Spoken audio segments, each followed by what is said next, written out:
నమస్తే, welcome to I dream news. నేను మీ మాధురి. జయప్రద ఈ పేరంటే తెలియని వారుండరు. సినిమా రంగాన్ని ఓ ఊపు ఊపి రాజకీయ రంగంలోకి అడుగుపెట్టి రాజకీయంలో కూడా తనకంటూ ప్రత్యేక స్థానం కల్పించుకున్న అలనాటి నటి ఆమె. హీరోయిన్ జయప్రద గురించి అయితే ప్రత్యేకంగా చెప్పుకో అవసరం లేదు. ఎన్నో సూపర్ హిట్ చిత్రాలు నటించి స్టార్ హీరోయిన్గా ఎదిగింది జయప్రద. తెలుగుతో పాటు తమిళ, హిందీ చిత్రాలు నటించి జాతీయ స్థాయిలో పాపులారిటీ సంపాదించుకుంది. అంతటి పాపులారిటీ తెచ్చుకున్న నటి ఇప్పుడు హాట్ టాపిక్గా మారింది. ప్రస్తుతం జయప్రద మిస్సింగ్ అయినట్లు వార్తలు గుప్పుమంటున్నాయి.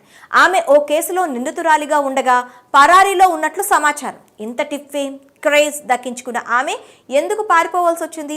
అసలు ఆ కేసు ఏంటి అనేది ఈ స్టోరీలో తెలుసుకుందాం.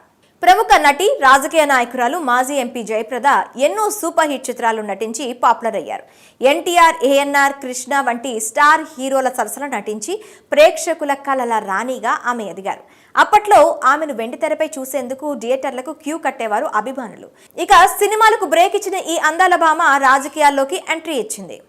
నిజానికి జయప్రద మన తెలుగు ప్రాంతానికి చెందిన వ్యక్తే అయినప్పటికీ యూపీలో సమాజ్వాదీ పార్టీ తరపున పోటీ చేసింది.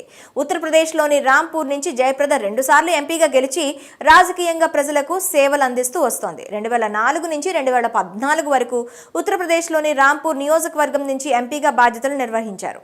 ఇక జయప్రద 2019 సార్వత్రిక ఎన్నికలకి ముందు సమాజ్వాదీ పార్టీ నుంచి బీజేపీలో చేరి రాంపూర్ నియోజకవర్గం నుంచి పోటీ చేసి ఓటమి పాలైంది.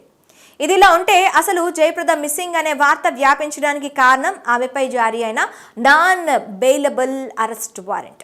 2019 లోక్సభ ఎన్నికల సమయంలో ఎన్నికల నియమావళిని ఉల్లంఘించిన కేసులో ఉత్తరప్రదేశ్లో ఆమె ప్రాతినిధ్యం వహించిన Rampur court non bailable warrant జారీ చేసింది. ఈ ఎన్నికల్లో బీజేపీ తరపున బరిలో నిలిచిన జయప్రద కోడ్ అమల్లో ఉన్నా కూడా ఎన్నికల కోడ్ను ఉల్లంఘించి ఓ రోడ్డును ప్రారంభించారు.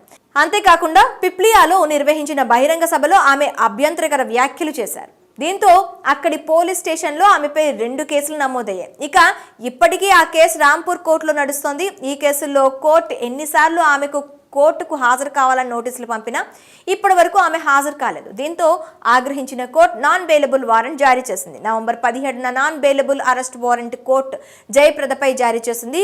ఇన్ని రోజులు కోర్టు సమయం వృధా చేయడంతో ఆగ్రహించిన